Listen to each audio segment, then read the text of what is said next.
बादशाह अकबर और उनके चतुर मंत्री बीरबल के किस्से हमेशा से ही लोगों को प्रेरणा देते हैं।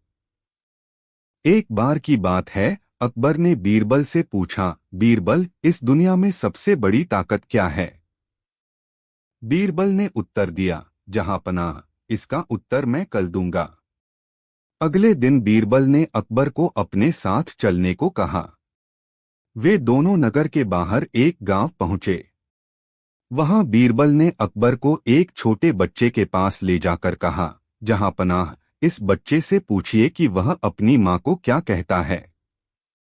अकबर ने बच्चे से पूछा, तुम अपनी मां को क्या कहते हो? बच्चा बोला, मैं उन्हें मां कहता हूं। फिर बीरबल ने पूछा, और अगर तुम्हें कुछ चाहिए हो तो किसके पास जाते हो? बच्चा बोला, मैं अपनी मां के पास जाता हूं। तब बीरबल ने अकबर से कहा, जहांपनाह, यह है दुनिया की सबसे बड़ी ताकत, एक मां का प्यार। यह बच्चे को हर परेशानी से बचा सकता है और उसे सुरक्षित रख सकता है। अकबर ने बीरबल की बुद्धिमानी की सराहना की और समझा कि मां का प्यार सबसे बड़ी ताकत है। कहानी की सीखा, मां का प्यार सबसे बड़ी ताकत होती है जो हर कठिनाई में संभाल सकती है। अकबर के राज्य में हरिनाथ नाम का एक व्यक्ति रहता था। हरिनाथ एक प्रतिभाशाली चित्रकार था। वह चित्र बनाकर अपना जीवन व्यतीत करता था। क्योंकि वह चित्रकारी में बहुत अच्छा था, इसलिए वह पूरे राज्य में प्रसिद्ध था। दूर दराज के क्षेत्रों के अमीर लोग उससे अपना चित्र बनाने का आग्रह करते थे। हरिनाथ एक चित्र बनाने में बहुत समय लगाता था, क्योंकि वह पहले उसकी पूरी जानकारी इकट्ठी करता था और इसी कारण उसके चित्र जीवित प्रतीत होते थे। परंतु वह बहुत पैसे नहीं कमा पाता था और कमाया हुआ अधिकतर धन चित्र बनाने के लिए कच्चे माल की खरीद में खर्च हो जाता था। एक दिन एक अमीर व्यापारी ने हरिनाथ को एक चित्र बनाने के लिए आमंत्रित किया। हरिनाथ इस उम्मीद से व्यापारी के घर गया कि यह उसे उसके काम के अच्छे पैसे दे देगा। वह कुछ दिनों के लिए वहां रुका और उसने व्यापारी को अपनी चित्रकारी से संतुष्ट करने के लिए कड़ी मेहनत की। किंतु व्यापारी एक कंजूस व्यक्ति था। जब कुछ दिनों की कड़ी मेहनत के बाद चित्र पूरा हो गया, तब हरिनाथ उसे व्यापारी के पास ले गया। कंजूस व्यापारी ने मन में सोचा, यह चित्र तो वास्तव में बहुत अच्छा है, किंतु यदि मैंने इसकी सुंदरता की तारीफ करी तो मुझे हरिनाथ को सोने के से सिक्के अदा करने होंगे। इसलिए व्यापारी ने चित्र में गलतियां ढूंढनी शुरू कर दी। उसने कहा, तुमने इसमें मेरे बाल सफेद कर दिए और मुझे ऐसा दिखा दिया कि मैं बूढ़ा हो गया हूं। मैं इसका भुगतान नहीं करूंगा। हरिनाथ हैरान रह गया। वह नहीं जानता था कि व्यापारी उसे चित्रकारी के पैसे नहीं देना चाहता था, इसलिए चित्र में गलतियां ढूंढ रहा है। हरिनाथ ने कहा, मेरे मालिक, यदि आप चाहें तो मैं यह चित्र दोबारा बना देता हूं। इसलिए उसने सफेद बालों को ढक दिया। किंतु व्यापारी ने जब दोबारा बने चित्र को देखा तो वह उसमें और गलतियां निकालने लगा। उसने कहा, इसमें तो मेरी एक आंख दूसरी आंख से छोटी है। मैं तुम्हें इस बकवास चित्र के लिए कोई भुगतान नहीं करूंगा। हरिनाथ ने फिर से चित्र को सुधारने की पेशकश की। चित्र बनाने के लिए कुछ समय मांगकर वहां से चला गया। हर बार हरिनाथ व्यापारी के पास चित्र लेकर जाता, परंतु वह उसमें और गलतियां दिखाने लगता। अंत में जब हरिनाथ व्यापारी से थक गया, तब वह बीरबल के पास सहायता मांगने गया। बीरबल ने हरिनाथ से कहा कि वह व्यापारी को बीरबल के घर आने के लिए निमंत्रण दे आए। व्यापारी के घर आने पर बीरबल ने व्यापारी से कहा, यह आदमी कहता है कि इसने जैसा तुम चाहते थे वैसा जीवंत चित्र बनाकर दिया है, किंतु वह तुम्हें पसंद नहीं आया। व्यापारी ने कहा, सही कहा मेरे प्रभु, यह चित्र कहीं से भी मेरे जैसा नहीं लगता। बीरबल ने हरिनाथ से कहा, ठीक है हरिनाथ, तुम इस आदमी का दूसरा चित्र बनाओ जैसे 32 कि तुमको पसंद हो।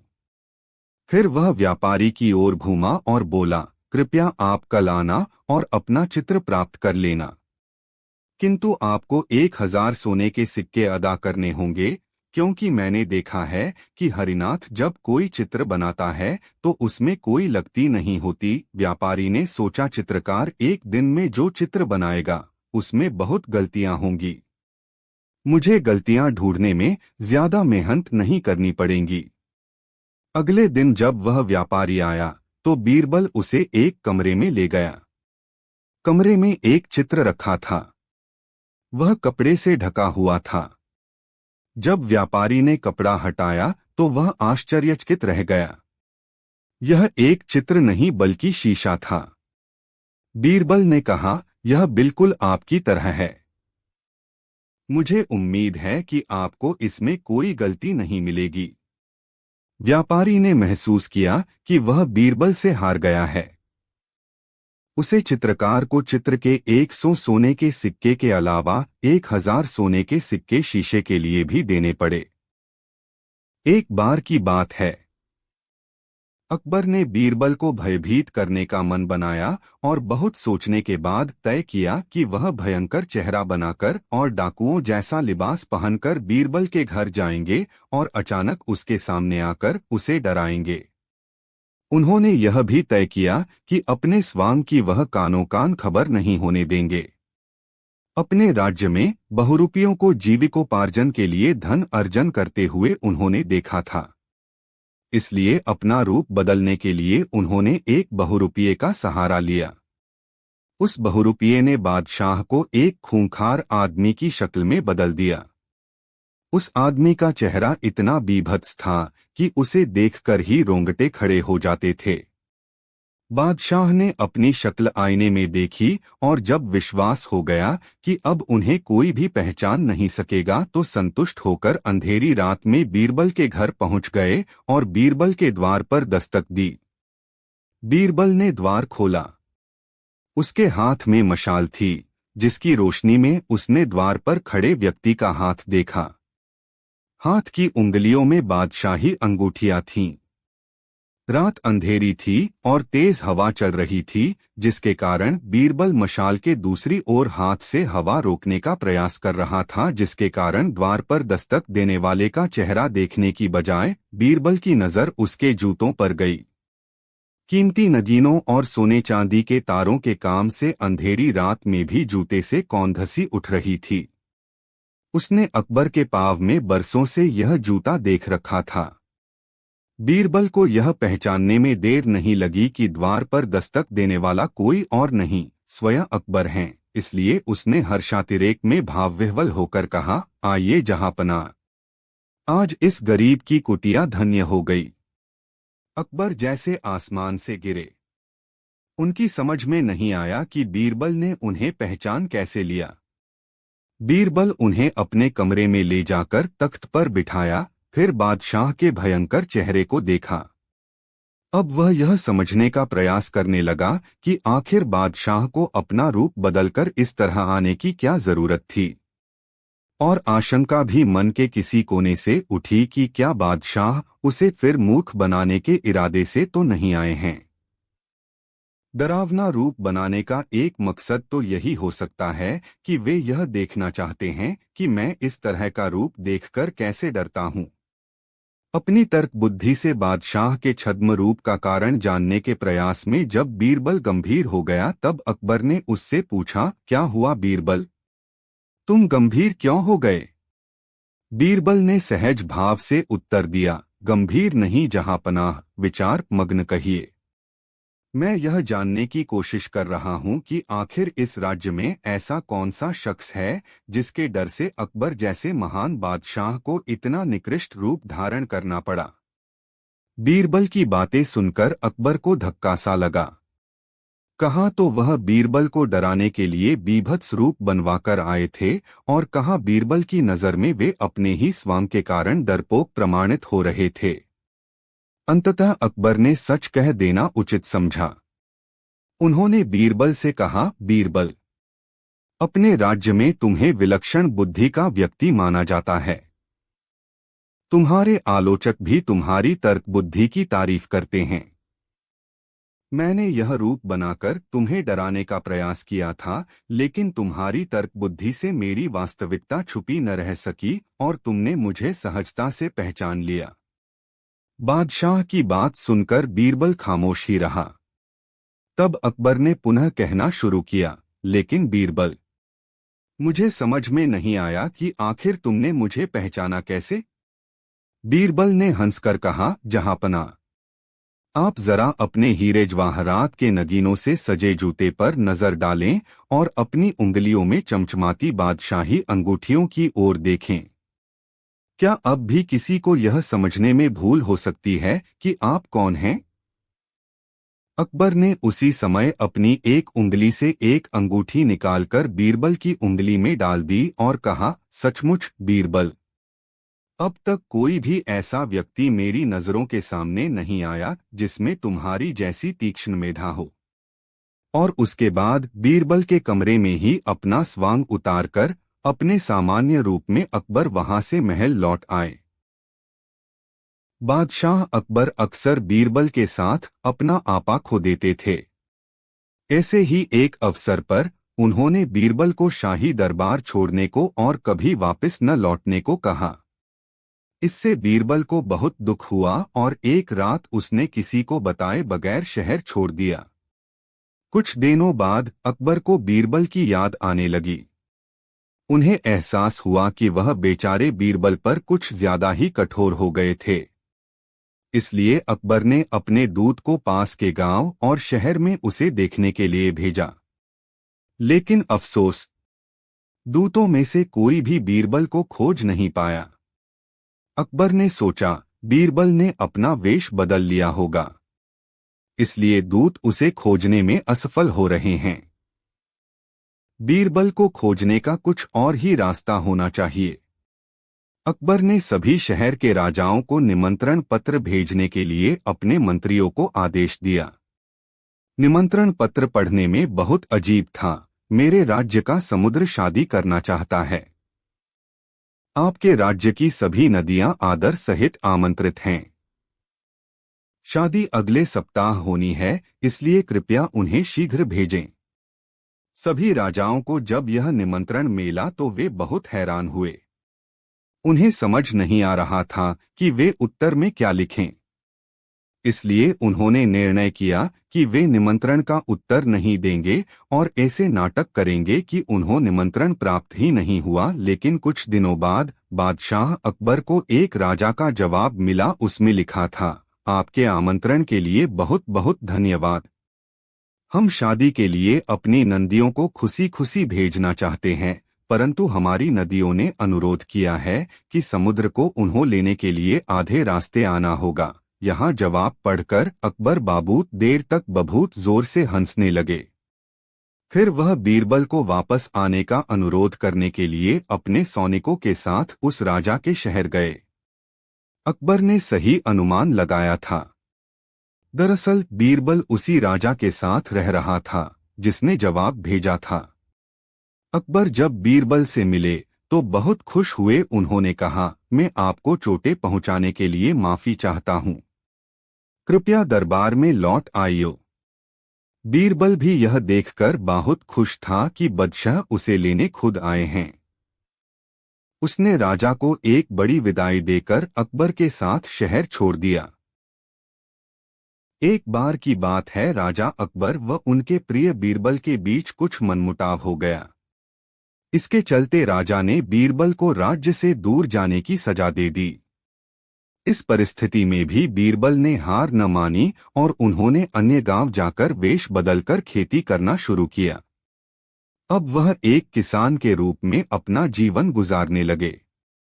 शुरू में तो राजा अकबर के लिए सब कुछ सामान्य सा था, लेकिन कुछ ही दिन बीते थे कि राजा को अपनी गलती का एहसास होने लगा।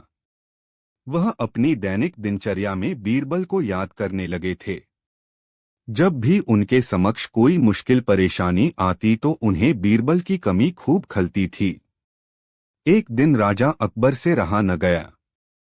उन्होंने अपने सेनापति को बुलाया और उन्हें बीरबल को ढूंढ लाने का आदेश दिया। राजा की आज्ञा अनुसार हर गांव, हर गली में बीरबल की खोज शुरू की गई। सभी सैनिकों ने हर एक कोना छान मारा, लेकिन वे बीरबल को ढूंढ न सके। राजा को जब इस बात की जानकारी मिली तो वे बड़े निराश हुए। अब बीरबल से मिलने की उनकी बेचैनी और बढ़ने लगी थी। अचानक राजा के मन में एक उपाय आया। उन्होंने आदेश दिया कि सभी गांव के मुखिया को संदेश भेजा जाए कि उन सभी को एक बर्तन के अंदर बुद्धि डालकर राजा को भेजना होगा। जो भी इस आदेश को पूरा नहीं करेगा, उसे इसके बदले एक बर्तन में हीरे जवाहरात भरकर राजा को भेजना पड़ेगा। सभी गांववासी राजा के इस अजीबोगरीब आदेश को सुनकर परेशान थे। सभी यह सोचकर हैरान थे कि बुद्धि को किस तरह एक बर्तन में भरा जाए। बुद्धि तो सभी के पास उपलब्ध थी, लेकिन उसे किस तरह एक बर्तन में डालना है, यह सोचकर सभी परेशानी में थे।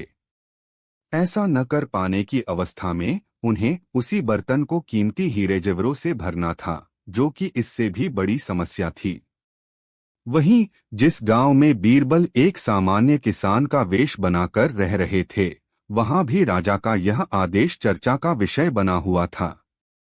गांव के सभी बड़े बुजुर्ग निराश होकर बैठे हुए थे कि वहां बीरबल आए और उन्होंने कहा कि वह इस समस्या का समाधान निकाल सकते हैं। पहले तो किसी को भी इस बात का यकीन नहीं हुआ, लेकिन उनके पास बीरबल पर विश्वास करने के अलावा और कोई रास्ता नहीं था। इसलिए इस काम की बागडोर बीरबल को सौंपी गई। उस वक्त गांव में तरबूज की फसल उगाने का समय था। बीरबल ने तरबूज के पौधे की एक बेल को एक बर्तन में डाला। धीरे धीरे उस बेल में तरबूज का फल लगने लगा और समय के साथ ही तरबूज ने बर्तन का आकार ले लिया। जैसे ही बर्तन तरबूज से पूरा भर गया, बीरबल ने बेल को फल से अलग किया और उस बर्तन को तरबूज समेत राजा के दरबार में भिजवा दिया। साथ में यह संदेश भी भेज कि उस बर्तन के अंदर बुद्धि भरी है और राजा को बर्तन को बिना तोड़े ही बुद्धि को निकालना होगा। जैसे ही राजा ने तरबूज से भरा हुआ बर्तन देखा, वह उसे निकालने की शर्त सुनी तो उन्हें यकीन हो गया कि ऐसा विचार केवल बीरबल का ही हो सकता है। उन्होंने जल्दी से अपना घोड़ा मंगवाया और बीरबल को अपने साथ वापस लाने के लिए गांव की ओर चल दिए। कहानी से सीख। इस कहानी से हमें यह शिक्षा मिलती है कि हर मुश्किल सवाल का कोई न कोई जवाब जरूर होता है। हमें केवल थोड़ा हटकर सोचने की जरूरत होती है। अकबर के दरबार में जिस तरह बीरबल अपनी सूझबूझ के कारण चर्चा में रहता था, उसी तरह उसकी चर्चा आसपास के रजवाड़ों में भी होने लगी थी।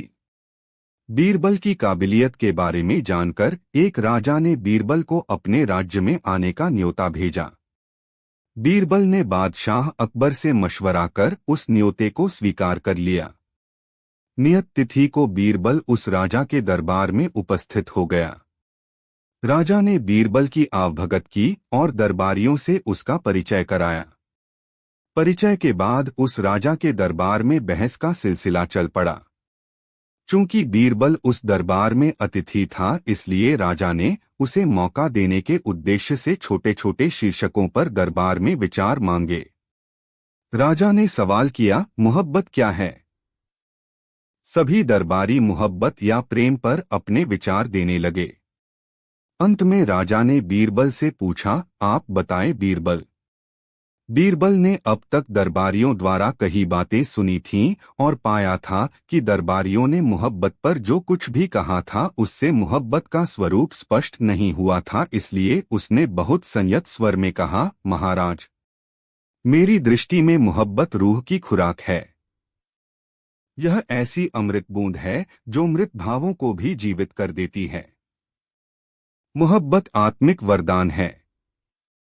सच कहा जाए तो मोहब्बत जिंदगी की सबसे पाक, सबसे ऊंची और सबसे मुबारक बरकत है। बीरबल की बातें सुनकर राजा बहुत खुश हुआ। दरबारियों ने भी तालियां बजाकर बीरबल की तकरीर का स्वागत किया। बीरबल ने आगे कहा, महाराज, मोहब्बत कभी लेने का दावा नहीं करती है, हमेशा देने की तमन्ना रखती है। हमेशा कष्ट सहती है, न कभी झुंझलाती है और न कभी बदला लेती है। दरबार में फिर तालियां बजीं। बीरबल ने कहना जारी रखा, मोहब्बत में चतुराई नहीं चलती। दरअसल चतुर व्यक्तियों से इसका वास्ता नहीं है। यह तो सरल हृदयों में ही जन्म लेती है और महबूब के प्रति समर्पित होकर परवान चढ़ती है। दुनिया मोहब्बत को व्याधि समझती है, मगर महाराज, मोहब्बत महबूब में संजीवनी शक्ति भर देती है। मोहब्बत पर बीरबल के विचार इतने साफ, बेबाक और सच्चाई भरे थे कि राजा और उसके सभासद वाह वाह कर उठे। मगर यह वाहवाही छलावा थी। बीरबल के सामने यह बात उसी दिन स्पष्ट हो गई। बीरबल को राजा के महल में बने अतिथि कक्ष में राजकीय सम्मान के साथ ठहराया गया था। बीरबल जब शाम को फारिग होने के लिए गया तो पाया कि वहां गुसलखाने के दरवाजे पर बादशाह अकबर की तस्वीर लगी हुई थी। बीरबल को समझते देर नहीं लगी कि उसे और उसके बादशाह को अपमानित करने के लिए यह तस्वीर वहां लगाई गई है। बीरबल ने उस तस्वीर को वहीं लगा रहने दिया। रात्रि को उसका भोजन राजा के साथ था। राजा के कुछ निकट मित्र भी उस रात्रि भोज में शामिल हुए। बीरबल भोजन के लिए जब राजा के पास पहुंचा तब सभी आमंत्रित अतिथि वहां पधार चुके थे। राजा ने बीरबल को अपने पास ही बैठाया। भोजन परोसा जा चुका था। तभी बीरबल ने राजा से पूछा, महाराज, क्या आपको कब्ज की शिकायत है? सबके सामने इस तरह एक अनायास सा प्रश्न किए जाने से राजा चौंका और पूछा, क्यों? यह क्या बात हुई? आप यह सवाल क्यों पूछ रहे हैं बीरबल? बीरबल ने हंसते हुए कहा, कुछ नहीं महाराज।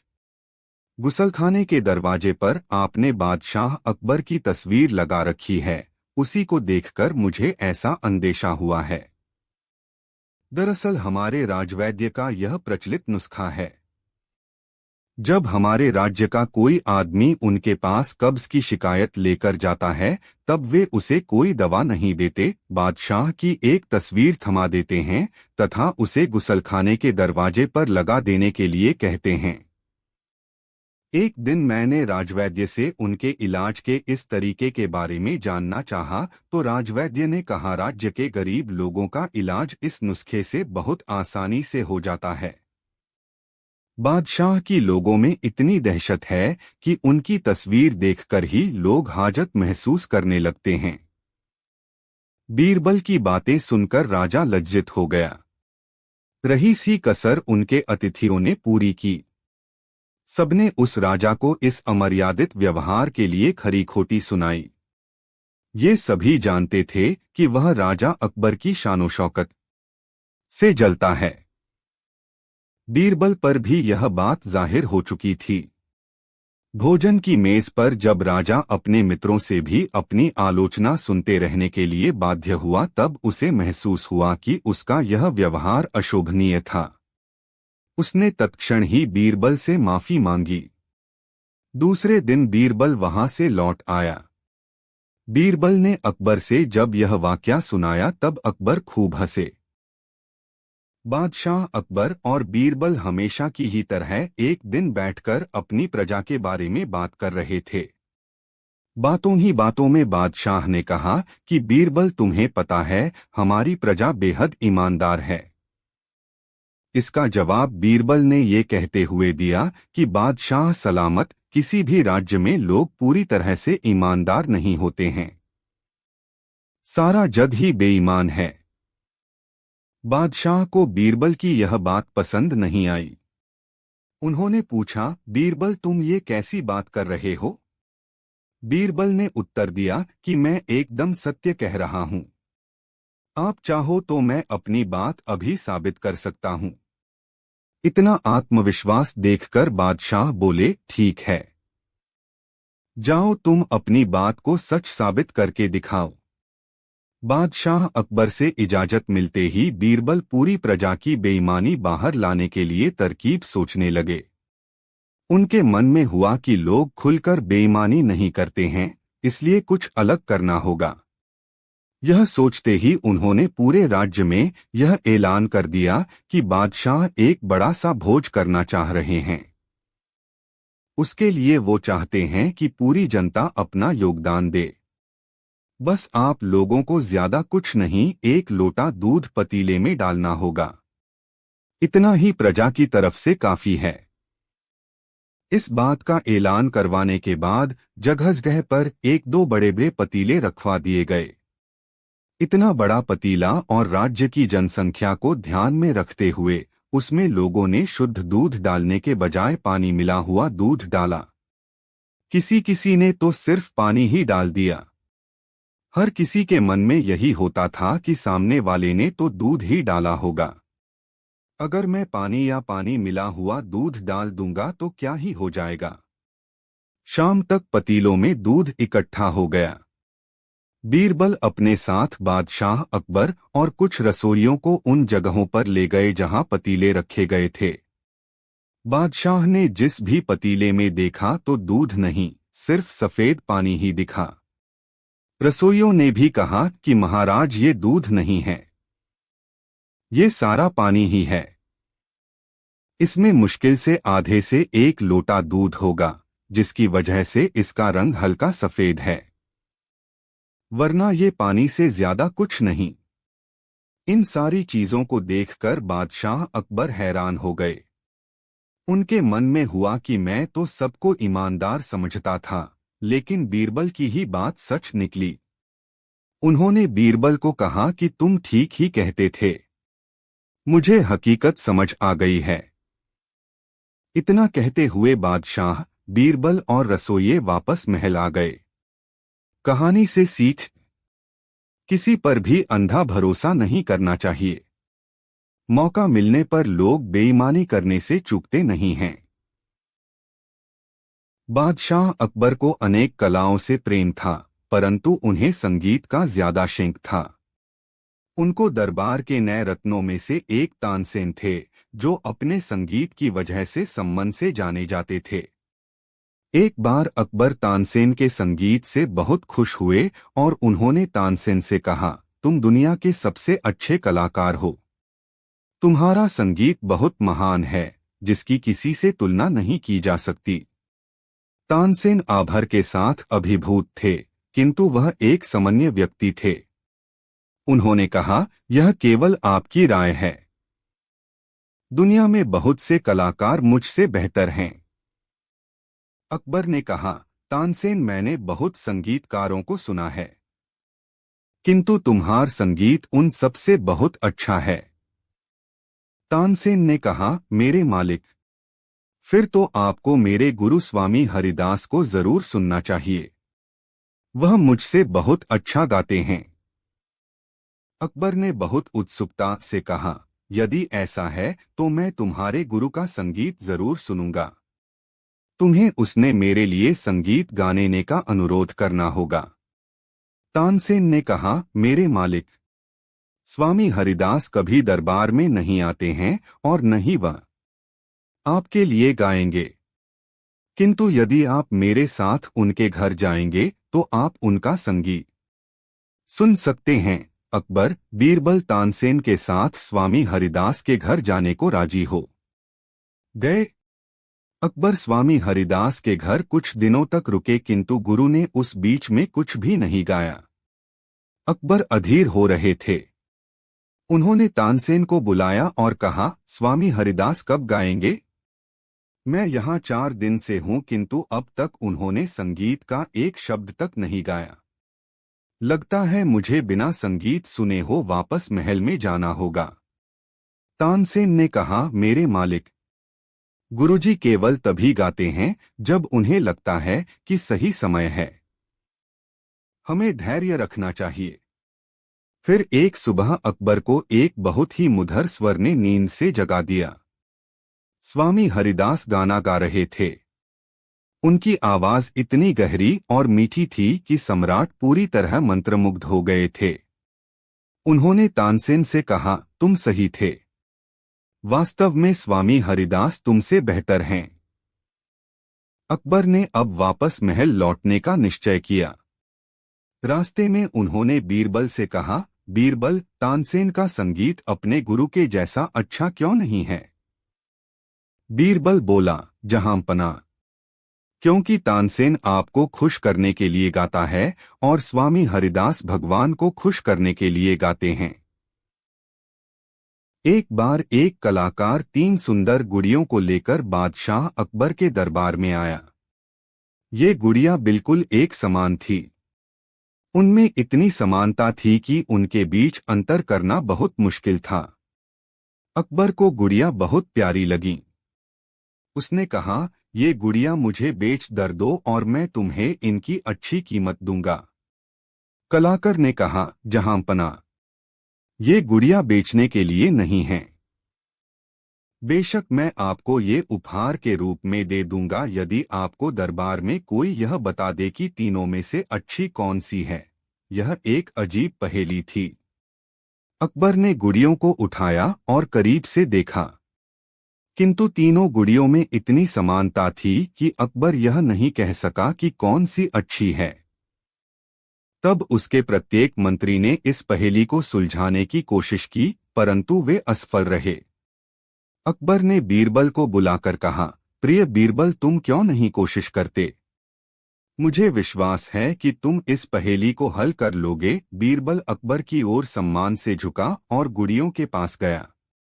उसने प्रत्येक गुड़िया को हाथ में उठाया और बड़ी बारीकी से उनको देखा। हर कोई आश्चर्यचकित था। उसने एक गुड़िया के कान में फूंक मारी। हवा उसके दूसरे कान से बाहर आ गई। फिर उसने दूसरी गुड़िया को कान में फूंक मारी, किंतु इस बार हवा उसके मुंह से निकली। जब बीरबल ने तीसरी गुड़िया के कान में फूंक मारी तो हवा कहीं से भी बाहर नहीं निकली। बीरबल ने कहा, जहांपना, यह तीसरी गुड़िया ही इन तीनों में सबसे अच्छी है। अकबर हैरान हो गया। उसने कहा, तुमने यह कैसे जान लिया? बीरबल ने कहा, मेरे मालिक, यह तीनों गुड़िया 3 व्यक्तियों की तरह है।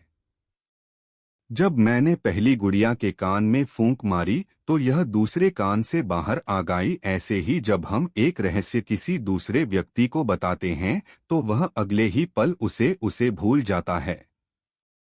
जब मैंने दूसरी गुड़िया के कान में फेंक मारी तो वह उसके मुंह से बाहर निकल गई। ऐसे ही कुछ व्यक्ति जो कुछ सुनते हैं उसे शीघ्र ही दूसरे व्यक्ति को बता देते हैं। ऐसे व्यक्ति कभी रहस्य को छुपाकर नहीं रख सकते। किंतु जब तीसरी गुड़िया के कान में फूंक मारी तो हवा कहीं से भी बाहर नहीं आई। इस तरह के व्यक्ति अच्छे होते हैं जो रहस्य को छुपकर रखते हैं। आप इन्हें कोई भी रहस्य की बात बता सकते हैं। कलाकार ने कहा, मैंने अभी तक केवल बीरबल के बारे में सुना था, किंतु आज मैंने इसे देख भी लिया। जहांपनाह, ये गुड़िया आपकी है। अकबर ने कहा, उसे बीरबल पर बहुत गर्व है। एक बार बादशाह अकबर के शहर में एक व्यक्ति रहता था। उसके जीने का तरीका अजीब था। वह लोगों को बेवकूफ बनाकर पैसे कमाता था। एक बार वह बाजार में एक बहुत अमीर व्यापारी से मिला जो बाहरी देश से आया हुआ था।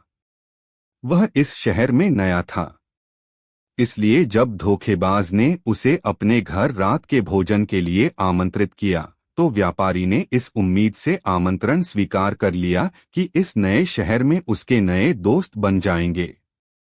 उस रात उन्होंने लाजवाब खाना खाया और बहुत देर तक बातें की। फिर व्यापारी और मेजबान सोने के लिए बिस्तर पर चले गए। अगली सुबह धोखेबाज ने व्यापारी से कहा, मैंने रात को आपको खाने पर आमंत्रित किया और एक अच्छे मेजबान की भूमिका निभाई। इस बात के लिए आप मुझे कैसे भुगतान करेंगे? व्यापारी पूरी तरह भ्रमित था। उसने कहा, मैं नहीं जानता कि तुम किस बारे में बात कर रहे हो। धोखेबाज बोला, आपने मेरा हीरा चोरी कर लिया है। मैं उसे वापस चाहता हूँ। व्यापारी ने कहा, मित्र, मैं नहीं जानता कि तुम किस हीरे की बात कर रहे हो। मुझे बिल्कुल पता नहीं है। उन दोनों में लड़ाई शुरू हो गई। आखिरकार वे दोनों इसके समाधान के लिए अदालत में जाने को तैयार हो गए। बादशाह अकबर दोनों की कहानी सुनकर हैरान हो गए। उन्होंने बीरबल को यह मामला सुलझाने को कहा। धोखेबाज ने कहा, महाराज, मेरे पास गवाह है जिसने व्यापारी को हीरा चोरी करते हुए देखा है। बीरबल ने कहा, अपने गवाहों को बुलाओ, मैं इस बारे में उनसे कुछ पूछना चाहूंगा। एक नाई और दर्जी धोखेबाज के गवाह थे। बीरबल ने दोनों को अलग अलग कमरों में बैठा दिया। फिर उन्होंने मिटूटी का देर देकर हीरे के आकार के रूप में करने को कहा। नाई ने अपने जीवन में कभी हीरा नहीं देखा था। उसके पिता ने उसे बताया था कि नाई का हीरा उसका उस्तरा होता है, इसलिए उसने मिट्टी को उस्तरों की तरह आकार दे दिया। दर्जी की मां ने भी कहा था कि दर्जी का हीरा उसकी सुई होती है, इसलिए उसने मिटूटी को सुई की तरह आकार दे दिया।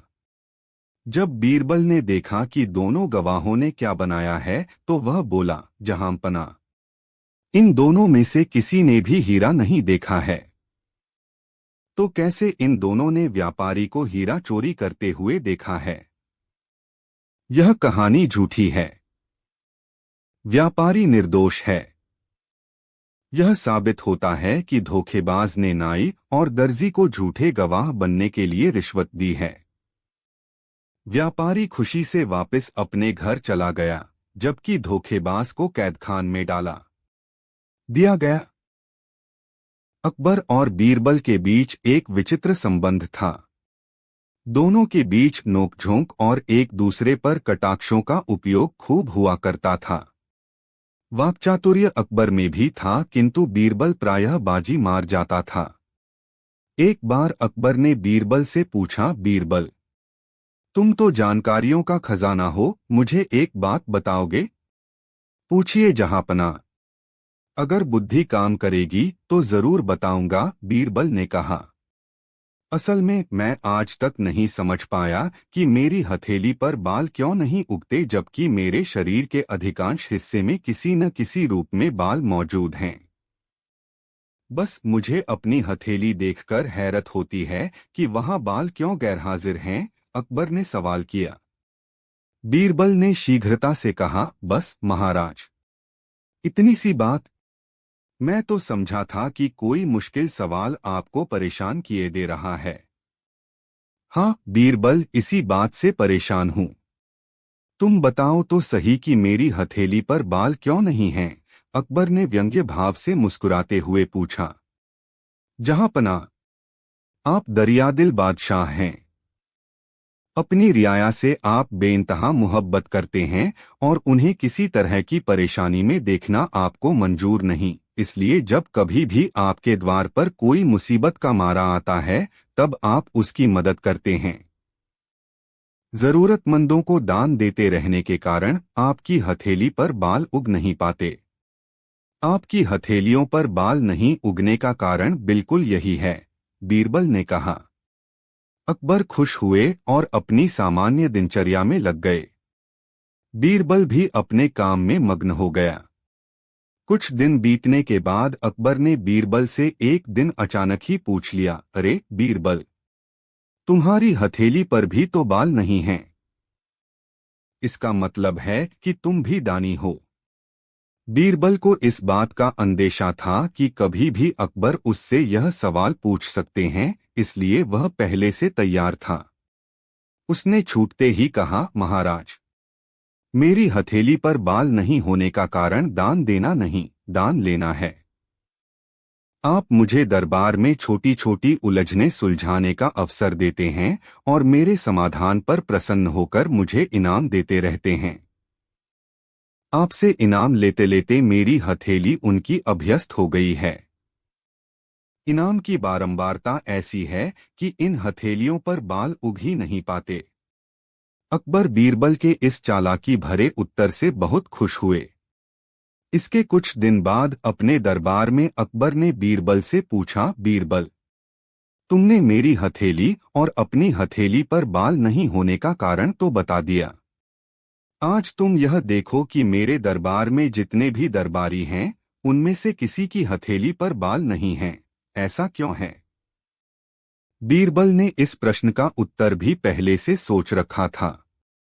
उसने मुस्कुराते हुए कहा, जहांपना, सच्ची बात यह है कि दरबार में जब भी आप मुझे इनाम देते हैं, तब तमाम दरबारी हाथ मलने लगते हैं, क्योंकि उन्हें भी इनाम पाने की हसरत है और उनकी हसरत पूरी नहीं हो पाती। हताशा में हाथ मलने के सिवा वे और कर भी क्या सकते हैं? इसीलिए जहांपनाह, उनकी हथेली पर बाल नहीं उग पाते। इसके बाद अकबर ने बीरबल से हथेली के बाल के बारे में कभी भी कोई सवाल नहीं पूछा। अकबर और बीरबल के बीच संबंध इतने प्रगाढ़ हो चुके थे कि उनके बीच चलने वाला हंसी मजाक अपनी हदें तोड़ने लगा था। उनके बीच कभी कभी ऐसे बेलौस संवाद होते थे कि लोगों को लगता था कि अब बीरबल की खैर नहीं, अब अकबर उसे सजा देंगे ही, मगर हर बार बीरबल की बात सुनकर अकबर मुस्कुराकर रह जाते थे। एक बार बीरबल दरबार में किसी काम में लगा था। उसके जूते उसके आसन के पास थे। अकबर ने बिना जूतों के बीरबल को काम में मशगूल देखा तो कुछ सोचकर मन ही मन मुस्कुराए और एक सेवक को बुलाकर बीरबल के जूते छुपा देने को कहा। सेवक उन जूतों को छुपा आया। थोड़ी देर के बाद अकबर ने एक ऐसा काम बीरबल को बताया जिसके लिए बीरबल को दरबार से बाहर निकलना पड़ता। दरबार से बाहर जाने के लिए उद्यत बीरबल अपने आसन के पास मंडराने लगा, भी इधर कभी उधर, कभी झुककर आसन के नीचे देखता तो कभी दाएं बाएं। उसे ऐसा करते देखकर अकबर समझ गए कि बीरबल अपने जूतों की तलाश में है। बीरबल को छेड़ने के ख्याल से अकबर ने कहा, क्यों बीरबल, तुम अभी तक यहीं हो गए नहीं? बीरबल ने अकबर से अपनी परेशानी बताई। जहांपना, मेरे जूते नहीं मिल रहे हैं और बगैर जूते तुम जाओगे नहीं। इतना कहकर अकबर ने ताली बजाई। सेवक हाजिर हुआ। अकबर ने सेवक से कहा, बीरबल को हमारी तरफ से 2 जूते दो। बीरबल ने अकबर के द्व्यर्थी संवाद को सुना और समझा। उसके लिए जूतों का नया जोड़ा आ गया और जब वह जूते पहनकर जाने लगा तब औपचारिकतावश अकबर से कहा, जहांपना, अल्लाह आपको इन 2 जूतों के एवज में हजारों जूतों से नवाजे। बीरबल के इस द्व्यर्थी संवाद से अकबर बहुत प्रभावित हुए और बीरबल की हाजिर जवाबी पर मन ही मन प्रसन्न हुए। जूतों वाली यह घटना बीरबल के दिमाग में ठहर सी गई। उसे विश्वास हो गया था कि उसके जूते दरबार से गायब कराने के पीछे जरूर अकबर का हाथ है। उसने मन ही मन अकबर के जूते गायब कर इस मस्खरी की सजा देने का इरादा कर लिया। कुछ दिन ही बीते थे कि बादशाह ने राजधानी से दूर एक गांव में बनवाए गए तफरीहगाह में चलकर रहने और वहां पर छुट्टियां बिताने का इरादा कर लिया। अपने साथ वे बीरबल और कुछ अन्य भरोसेमंद दरबारियों को ले जा रहे थे। इन दरबारियों में एक दरबारी फैजी भी था जो बीरबल को मौके बे मौके नीचा दिखाने का प्रयत्न करता रहता था। अकबर तफरीहगाह में ठहरे। सभी दरबारियों को उन्होंने मनमर्जी से घूमने और मस्ती करने की छूट दे दी। अवसर देखकर बीरबल ने अकबर के जूते उठाए और फैजी के कपड़ों के बक्से में उन जूतों को छुपा दिया। दरबारी अपने अपने ढंग से व्यस्त थे। बादशाह विश्राम कक्ष में चले गए थे। बीरबल तफरीहगाह के सामने बगीचे में टहल रहा था जिसमें आकर्षक फव्वारे चल रहे थे। इतने में फैजी घबराया हुआ आया और बीरबल से बोला, बादशाह का हुक्म है, जितनी जल्दी हो सके सभी तैयार हो जाएं। बादशाह अभी घूमने के लिए निकलेंगे। हम लोगों को उनके साथ रहना है। बीरबल फैजी के साथ अपने कमरे में चला गया। तफरीहगाह में एक अजीब हलचल थी। सारे सेवक बादशाह के जूतों की तलाश में व्यस्त थे। उन्हें देखकर बीरबल मन ही मन मुस्कुराया और बाहर निकलकर अपने घोड़े को सहलाने लगा। थोड़ी ही देर में फैजी बाहर आया और बीरबल से कहा, बड़े लोग भी कितने गजब होते हैं। हमें तैयार करवा दिया और स्वयं विश्राम कक्ष में हैं। बीरबल ने फैजी से कहा, बादशाह जूतों के मारे विश्राम कक्ष में हैं। थोड़ी देर में ही बादशाह के जूतों की तलाश बाहर होने लगी। तब बीरबल ने सेवकों से कहा, जाओ, जाकर सबके कपड़ों की बक्सों की तलाशी लो, वहीं कहीं होंगे जूते। बादशाह बाहर गए नहीं तो उनके जूते बाहर कहाँ मिलेंगे। थोड़ी ही देर में बादशाह बाहर निकले। उनके पाँव में जूते थे। बीरबल ने पूछ लिया, जहांपना, सुना हुजूर के जूते खो गए थे। हाँ, पता नहीं ये जूते कैसे गायब हो गए। जूते फैजी के कपड़ों से मिले, अकबर ने कहा। फैजी वही था। बादशाह के मुंह से निकली बात सुनकर वह बेहद शर्मिंदा हुआ। थोड़ी देर के बाद उसे मौका मिला तो आदतन उसने अकबर के कान भरे। जहांपना, बीरबल अपनी औकात भूलकर बोलने लगा है। आपकी भी परवाह नहीं है उसे, कह रहा था बादशाह जूतों के मारे खड़े हैं। यह भी कोई बोलने की तमीज है। अकबर ने जब ये बातें सुनी तब वह क्रोधित हो गए और वहीं पर अपने काफिले को रोककर बीरबल को बुलवाया।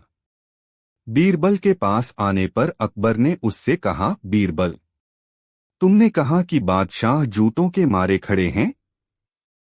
बीरबल समझ गया कि फैजी ने बादशाह के कान भरे हैं। उसने तत्काल कहा, जहांपना, जरूर यह बात आपसे फैजी ने कही है।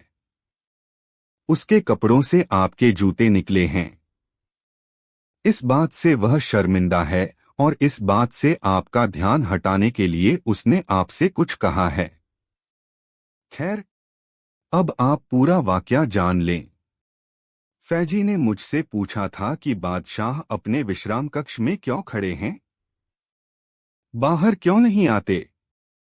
हमें तो तैयार करवा लिया। तब मैंने कहा था बादशाह जूतों के मारे खड़े हैं। उस समय आपके जूते नहीं मिल रहे थे, इसलिए मैंने यह बात कही थी। अकबर झेंप गए। फिर उन्होंने फैजी को बुलाकर डांट पिलाई और पूछा कि उनके जूते उसके कपड़ों में कैसे गए। उस वक्त फैजी का चेहरा पूरी तरह उतर गया था और बीरबल पास ही खड़ा मुस्कुरा रहा था। बादशाह अकबर को विद्वान और प्रतिभाशाली पुरुषों को अपने दरबार में रखने का बहुत शौक था। जब भी कोई प्रतिभाशाली व्यक्ति उसके राज्य में आता तो वह उसे अपने मंत्रियों में शामिल कर लेते थे। अकबर का दरबार गुणी व बुद्धिमान लोगों से भरा हुआ था। इनमें से 9 लोग अकबर के दरबार में नवरत्नों के रूप में जाने जाते थे। वे असाधारण प्रतिभाशाली और अपने अपने क्षेत्र में निपुण थे। उन्हीं दिनों महेशदास नाम का एक युवका अकबर के राज्य में एक छोटे से गवा में रहता था। उसने अपने पूरा जीवन इसी गवा में व्यतीत किया था। अब वह दुनिया की यात्रा करना चाहता था। उसने बादशाह के महल व बड़े नगरों के बारे में बहुत सारी कहानियां सुनी थीं। उसे यहाँ घूमना रोमांचक लग रहा था। उसने निश्चय किया कि वह बादशाह के दरबार में जाएगा और वहां नौकरी पाने की कोशिश करेगा। वह बहुत भीड़ वाले बाजारों व नगरों से होकर गुजरा और अंत में शहर पहुंच गया। महेशदास महल के दरवाजे के पास तक तो पहुंच गया, किंतु अंदर प्रवेश नहीं कर सका। द्वारपाल ने उसे पकड़ लिया। उसने पूछा, आप कहाँ जाने की सोच रहे हो? महेशदास ने उत्तर दिया, मैं बादशाह को देखने जा रहा हूँ। द्वारपाल ने जोर से हंसकर कहा, मुझे लगता है उन्होंने तुम्हें व्यक्तिगत रूप से अपने भोजन कक्ष में रात के खाने के लिए आमंत्रित किया है। महेशदास शांत रहा। द्वारपाल ने पुनः कहा, तुम्हारे लिए बादशाह को देखना संभव नहीं है, वह बहुत ही व्यस्त हैं। मुझे बादशाह का आदेश है कि किसी को भी अंदर नहीं जाने दिया जाए। महेशदास ने द्वारपाल से अंदर जाने के लिए आग्रह किया। द्वारपाल ने कहा, मैंने तुम्हें कहा न कि मैं तुम्हें अंदर नहीं भेज सकता हूँ। महेशदास ने कहा, परंतु क्यों? द्वारपाल ने कहा, क्योंकि तुम गरीब हो। हर व्यक्ति बादशाह को देखने के लिए मुझे कुछ देता है, जैसे एक गाय, एक बकरी या कढ़ाई की हुई चप्पल। तुम मुझे क्या दे सकते हो? महेश दास ने कहा, मेरे पास अभी तो कुछ भी नहीं है, किंतु मैं वादा करता हूं कि जो कुछ भी मुझे बादशाह से उपहार के रूप में मिलेगा, उसमें से मैं तुम्हें आधा दे दूंगा। द्वारपाल जानता था कि बादशाह एक उदार व्यक्ति हैं। वह अक्सर उन्हें देखने के लिए आने वालों को महंगे उपहार दिया करते हैं। इसलिए द्वारपाल जल्दी से सहमत हो गया। महेश दास ने महल में प्रवेश किया। वह बहुत महंगे कढ़ाई किए हुए पर्दे व कालीन देखकर हैरान हो गया। पूरा महल लाल बलुआ पत्थरों से बनाया गया था और बेहद खूबसूरती से सजाया गया था। बादशाह अकबर दरबार के बीच में बैठा था। महेश दास ने अकबर के सामने झुककर अभिवादन किया। अकबर ने कहा, तुमने मुझे जो सम्मान दिखाया है, उससे मैं बहुत खुश हूँ। बताओ, बदले में तुम्हें मुझसे क्या चाहिए? महेश दास ने कहा, जहांपना, यदि ऐसा है तो मुझे 100 कोड़े मेरी नंगी पीठ पर बरसाने का इनाम दें। सम्राट बहुत हैरान हो गया। उसने कहा, यह तो बहुत अजीब इनाम है। तुम क्यों मुझसे ऐसा इनाम मांग रहे हो? महेश दास ने कहा, महाराज, जब मैं आपसे मिलने के लिए आ रहा था तो द्वारपाल ने मुझसे कहा कि आपसे जो मुझे प्राप्त होगा, उसका आधा मुझे उसे देना होगा। बादशाह अकबर हंस पड़े और बोले, यह एक गंभीर विषय है। इसका मतलब है कि द्वारपाल अपना काम करने के लिए रिश्वत लेता है। इसकी सजा उसे मिलनी चाहिए। द्वारपाल को पकड़कर लाया गया और उसे रिश्वत लेने के अपराध में 100 कोड़े मारने की सजा दी गई। फिर अकबर ने महेश दास से कहा, तुम बहुत ही चतुर व्यक्ति हो। क्यों नहीं तुम मेरे दरबार में मंत्री के रूप में शोभा ढाओ? महेश दास इस अवसर को पाकर बहुत खुश था। उस दिन से बीरबल व उसकी बुद्धि की कहानियां दूर दूर तक व्यापक रूप से फैलनी शुरू हो गईं। एक दिन बादशाह अकबर ने अपने दरबारियों से कहा, हमारे राज्य में सबसे अधिक बुद्धिमान कौन है? सभी दरबारी एक स्वर में बोले, जहांपनाह, यह तो बीरबल ही हो सकते हैं। अकबर ने बीरबल की चतुराई को परखने के लिए एक योजना बनाई। अकबर ने बीरबल से कहा, बीरबल, मैं चाहता हूं कि तुम एक ऐसा प्रश्न करो जिसका उत्तर ना कोई दे सके। बीरबल ने थोड़ी देर सोचा और फिर मुस्कुराते हुए कहा, जहांपनाह, मुझे बस एक दिन का समय दें, कल मैं आपका आदेश पूरा करूंगा। अगले दिन बीरबल दरबार में आया और बादशाह अकबर के सामने एक बर्तन लेकर आया। उसने बर्तन को अकबर के सामने रखा और कहा, जहांपनाह, मेरा प्रश्न है, इस बर्तन में कितना पानी है? अकबर और सारे दरबारी अचंभित रह गए। अकबर ने कई दरबारियों को बर्तन का पानी नापने के लिए कहा, लेकिन हर बार अलग अलग नतीजे निकले। कोई भी सही सी मात्रा नहीं बता सका। अंततः अकबर ने बीरबल से पूछा, बीरबल, इसका सही उत्तर क्या है? बीरबल ने नम्रता से उत्तर दिया, जहांपनाह, इसका उत्तर कोई नहीं दे सकता, क्योंकि मैंने बर्तन में अलग अलग स्तर पर निशान बनाए हैं और हर निशान के अनुसार पानी की मात्रा बदलती है। अकबर बीरबल की चतुराई और समस्या सुलझाने की क्षमता से बहुत प्रभावित हुए और उन्होंने बीरबल को सम्मानित किया। इस तरह बीरबल ने अपनी चतुराई से यह साबित कर दी वास्तव में दिया कि सबसे बुद्धिमान है। बीरबल गहरी नींद में सोया था। पूर्वी क्षितिज पर उषा की लाली फैलने लगी थी। आमतौर पर बीरबल उषःकाल से पूर्व जाग जाया करता था, किंतु बीती रात उसके घर में एक उत्सव था जिसके कारण वह देर तक जगा रह गया था। अचानक उसकी पत्नी ने आकर उसे झकझोरकर जगाया, है जी, बादशाह सलामत का पैगाम लेकर अर्दली आया हुआ है। उठिए। नींद में खलल पड़ी। बीरबल जगा। उसे खीज हो रही थी कि कच्ची नींद से उसे जगना पड़ा, मगर बादशाह का पैगाम आया था। अर्दली से मिलना उसकी मजबूरी हो गई। बाहर निकलकर दरवाजे पर खड़े अर्दली से उसने बुरा सा मुंह बनाते हुए पूछा, क्या है? जहांपनाह ने अपने महल में आपको तुरंत याद फरमाया है। अर्दली ने अदब से कहा। तुम चलो, मैं आता हूं। ऐसा कहकर बीरबल अपने घर में वापस लौट आया। अर्दली भी वहां से महल की ओर चला गया। थोड़ी देर के बाद कपड़े बदलकर बीरबल शाही महल में पहुंचा। अकबर उस समय अपने सफेद बालों को काला करने के लिए हज्जाम से खिजाब लगवा रहे थे। बीरबल के आने पर उन्होंने खिजाब लगवाते हुए ही कुछ जरूरी निर्देश देकर भेजा। अकबर द्वारा निर्देशित कार्यों को निपटाकर जब बीरबल वापस अकबर के पास आया तब भी अकबर के बालों में करीने से खिजाब लगाने का काम जारी था। बीरबल ने अकबर को बताया कि निर्देशित कार्य संपन्न हो चुका है तथा अब वह अपने घर जाकर स्नान आदि से निवृत्त होना चाहता है। अकबर उस समय बीरबल से बातें करना चाह रहे थे, इसलिए उन्होंने उससे कहा, स्नान ही तो करना है, बाद में कर लेना, अभी बैठो।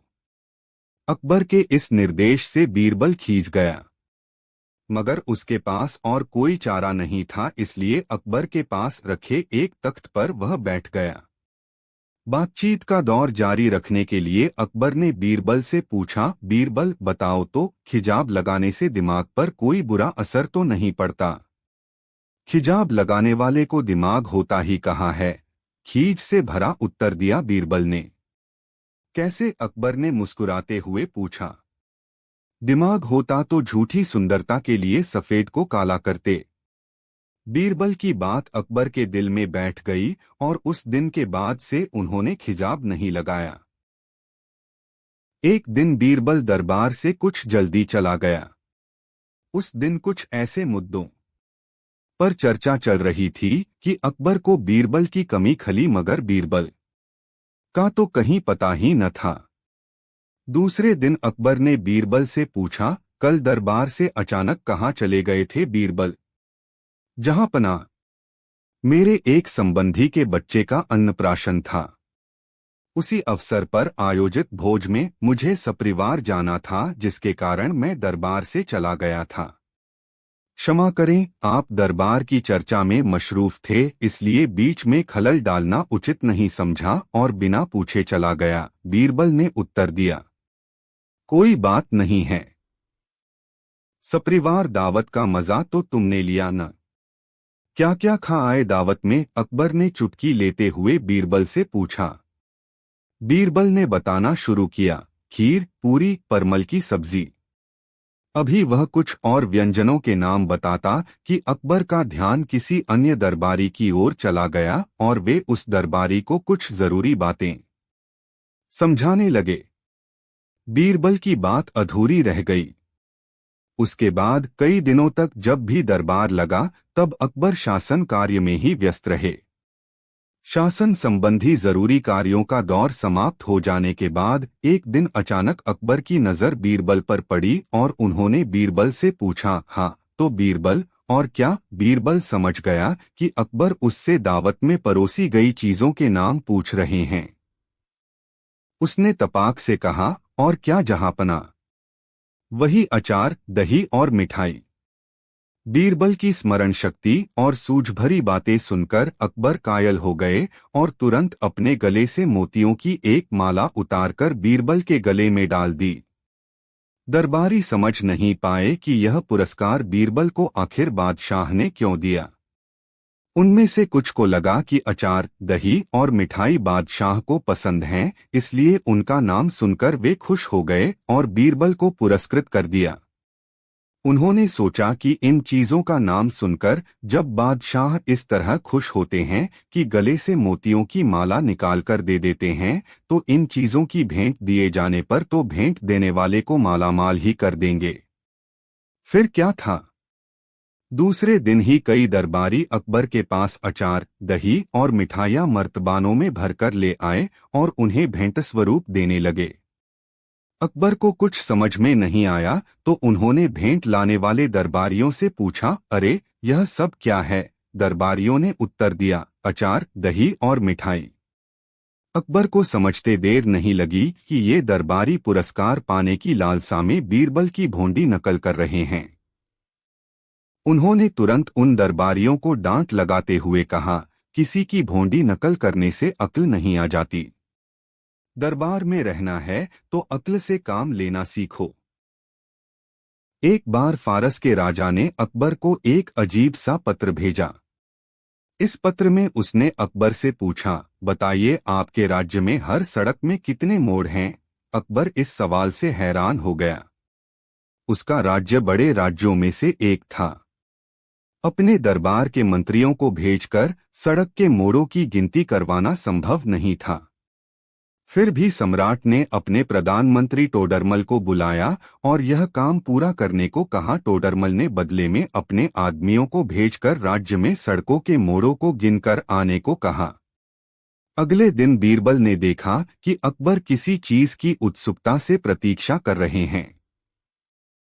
क्या कुछ परेशानी है? अकबर ने कहा, हाँ बीरबला, मैं टोडरमल की प्रतीक्षा कर रहा हूँ। उसे मैंने अपने राज्य में सभी सड़कों के मोड़ गिनकर लाने को कहा है।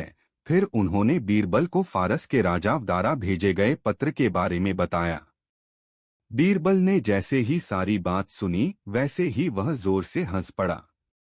बीरबल को हंसता हुआ देखकर अकबर हैरान हो गए। बीरबल ने कहा, महाराज, मैं आपको अपने राज्य की ही नहीं बल्कि दुनिया के किसी भी शहर की सड़क के मोड़ों की सही संख्या बता सकता हूँ। अकबर की आंखें खुली की रह गई। उसने कहा, मुझे उम्मीद है कि तुम मजाक नहीं कर रहे होगे। मैंने कई आदमियों को राज्य की सड़कों के मोड़ गिनने को भेजा है और तुम कह रहे हो कि तुम यह पहले से जानते हो।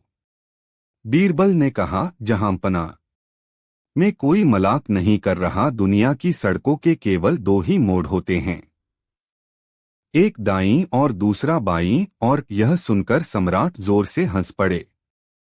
यह तो बहुत ही आसान सा जवाब था और मैंने इसके बारे में सोचा ही नहीं। उन्होंने बीरबल को सुंदर सा उपहार दिया और शाही कवि को फारस के राजा के पास इसका जवाब भेजने को कहा।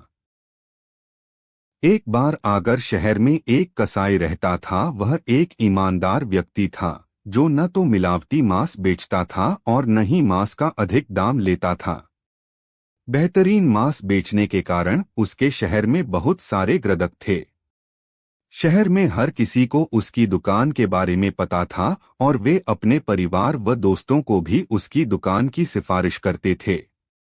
त्योहारों के समय में उसकी दुकान में लोगों की भीड़ लगी रहती थी और वह कसाई पूरे दिन उनकी सेवा में व्यस्त रहता था।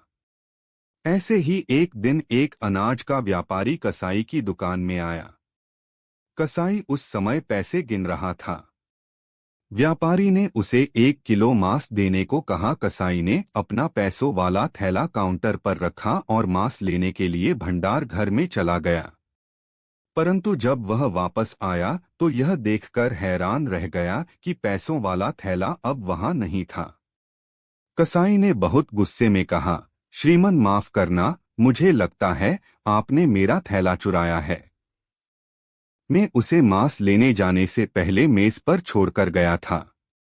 व्यापारी बोला, तुम्हारी हिम्मत कैसे हुई मुझे चोर कहने की? यह मेरे पैसों का थैला है, मैं दुकान से अपने साथ लाया था।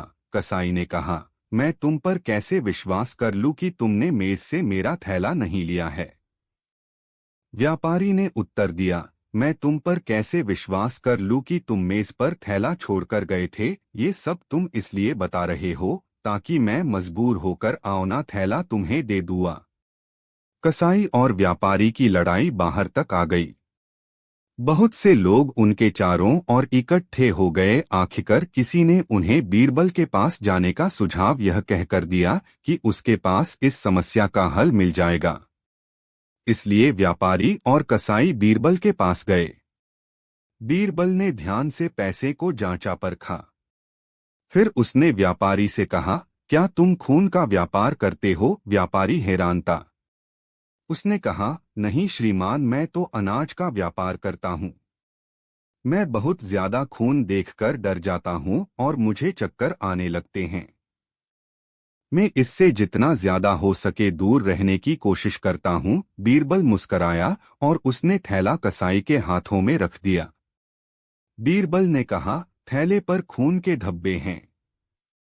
कुछ सिक्कों पर भी खून के धब्बे लगे हुए हैं। अगर आपको खून से इतना ही डर लगता है तो यह बेंग आपका नहीं हो सकता है। व्यापारी को चोरी के लिए दंड दिया गया। कसाई ने बीरबल को धन्यवाद किया और खुशी खुशी अपनी दुकान की चल दिया। यह बात तब की है जब शहंशाह अकबर और बीरबल की पहली मुलाकात हुई थी। उस समय सभी बीरबल को महेश दास के नाम से जानते थे।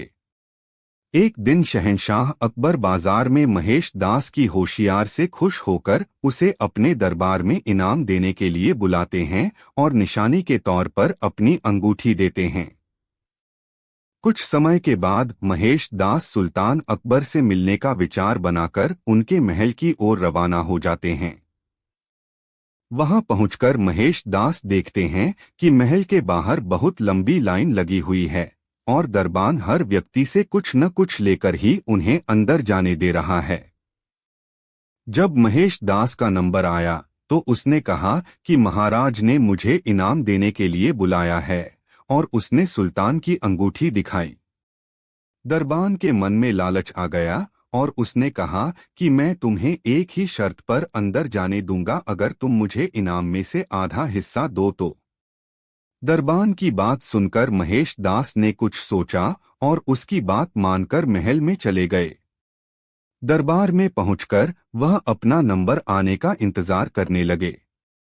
जैसे ही महेश दास की बारी आई और वो सामने आए तो शहंशाह अकबर उन्हें देखते ही पहचान गए और दरबारियों के सामने उनकी बहुत तारीफ की। बादशाह अकबर ने कहा कि बोलो महेश दास, इनाम में क्या चाहिए।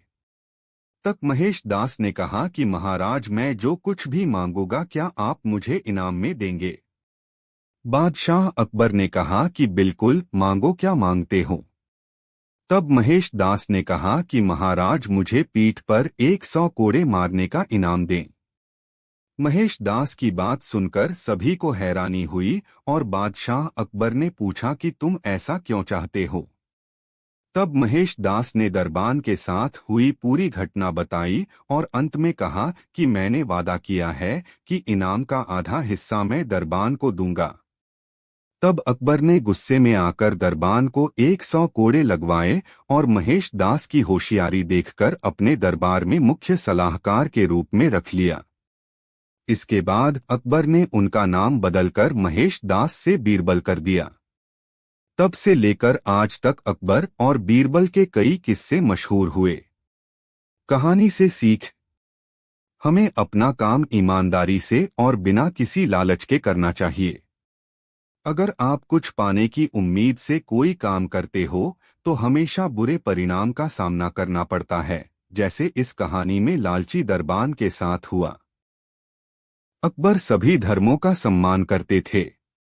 उनके पास सभी धर्मों के विद्वान, धर्मशास्त्री, साधु, संत, फकीर आते थे। एक बार अकबर के पास एक फकीर आया और उन्हें कुछ हरी पत्तियां भेंट की। प्रसन्न होकर अकबर ने फकीर को सोने की मोहरें देकर विदा किया। बीरबल वहीं बैठा हुआ था। उसने बादशाह की यह उदारता देखी।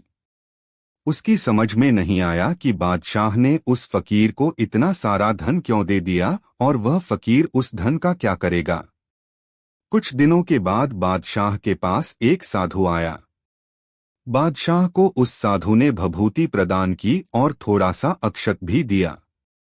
हिंदुओं के यहाँ भभूति के रूप में राख का टीका करने का रिवाज है और अक्षत के चावल से भंडार भरा रहने की कामना की जाती है। अकबर को इसके बारे में कोई जानकारी नहीं थी। उन्होंने अनुमान लगाया कि राख देकर इस साधु ने उसकी सल्तनत के क्षार हो जाने की कामना की है। ऐसा सोचकर अकबर ने उस साधु को अपने राज्य से निकाल दिए जाने की आज्ञा दे दी।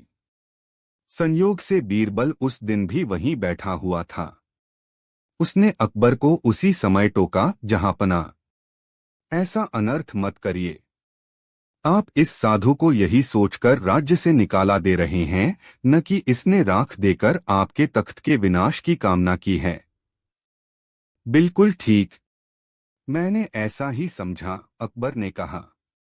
और उस दिन हरी पत्तियां देने वाले फकीर को यह सोचकर ही न आपने काफी धन दे दिया कि उसने आपकी सत्ता के फलने फूलने का आशीर्वाद दिया है। बिल्कुल ऐसा ही सोचा था मैंने, अकबर ने कहा। जहां पनाह, मेरी दृष्टि में फकीर और साधु दोनों ने ही आपको एक सा आशीष दिया है।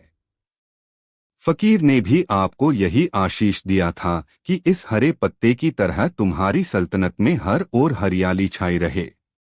और इस साधु ने भी चावल देकर आपको यही आशीष दिया कि तुम्हारे राज्य में धन धान्य की कमी न हो।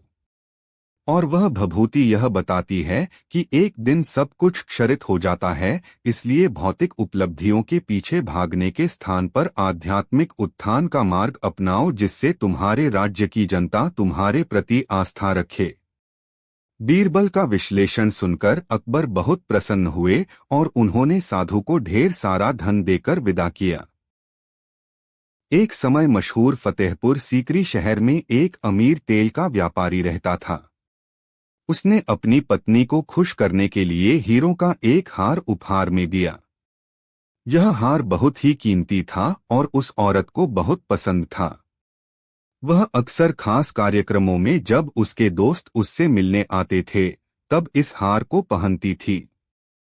इस तरह औरतों की प्रशंसा से यह हार बहुत प्रसिद्ध हो गया। किंतु एक दिन जब वह औरत सुबह सोकर उठी तो उसे वह हार कहीं नहीं मोला।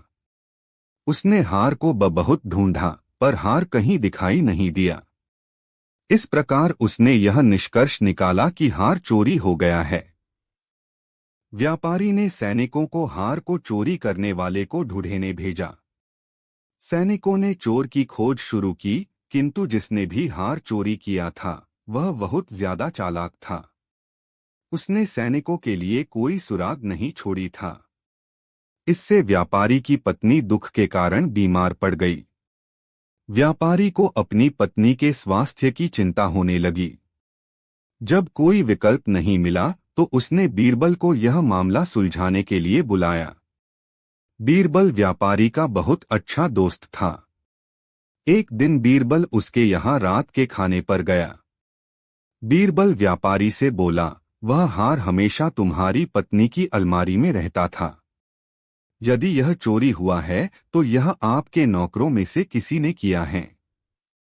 अपने सभी नौकरों को बुलाओ, मुझे उनसे बात करनी है। नौकरों को भोजन कक्ष में बुलाया गया। बीरबल ने नौकरों से कहा, मेरे पास कुछ जादू की छड़ियां हैं। मैं आप में से प्रत्येक को एक एक छड़ी दूंगा।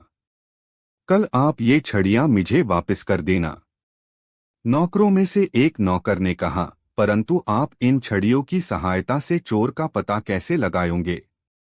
बीरबल ने कहा, यहाँ कोई मामूली छड़ियों नहीं है।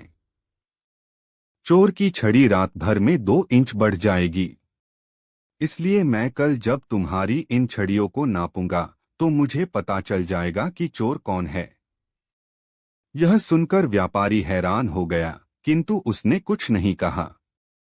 अगले दिन नौकरों ने बीरबल को छड़ियां वापस कर दीं। बीरबल ने एक एक करके छड़ियों को नापा और व्यापारी से कहा, तुम्हारा रसोइया चोर है। हर कोई हैरान था। व्यापारी ने कहा, तुम ऐसा कैसे कहा सकते हो? बीरबल ने उत्तर दिया, मैंने इसको जो छड़ दी थी वह 2 इंच छोटी है। इसने सोचा क्योंकि यह चोर है, इसलिए इसकी छोड़ी 2 इंच बढ़ जाएगी।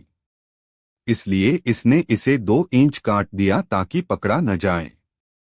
व्यापारी हंसा। रसोइये ने हार वापस कर दिया और अपनी नौकरी खो दी। हर किसी ने बीरबल की बुद्धिमानी की तारीफ की। एक दिन अकबर ने बीरबल से पूछा, बीरबल, क्या तुम मुझे इस दुनिया की सबसे कीमती चीज ला सकते हो? बीरबल ने थोड़ी देर सोचा और कहा, जी जहां पनाह, इसके लिए मुझे थोड़ा समय चाहिए। अकबर ने उसे समय दे दिया। बीरबल कुछ दिनों तक गायब रहे और फिर एक छोटे से बच्चे के साथ दरबार में लौटे। बच्चा हाथ में एक साधारण सी मिट्टी की गुड़िया पकड़े हुए था। अकबर ने आश्चर्य से पूछा, बीरबल, यह बच्चा और यह गुड़िया ही तुम्हारी सबसे कीमती चीज है? बीरबल ने मुस्कुराते हुए कहा, हाँ जहांपना, यह बच्चा हमारी आने वाली पीढ़ी का प्रतीक है और यह मिट्टी की गुड़िया हमें यह याद दिलाती है कि इंसान की असली कीमत उसकी सादगी और विनम्रता में है, न कि सोने और चांदी में। अकबर ने सोचा और कहा, बीरबल, तुमने सचमुच मुझे दुनिया की सबसे कीमती चीज दिखाई है।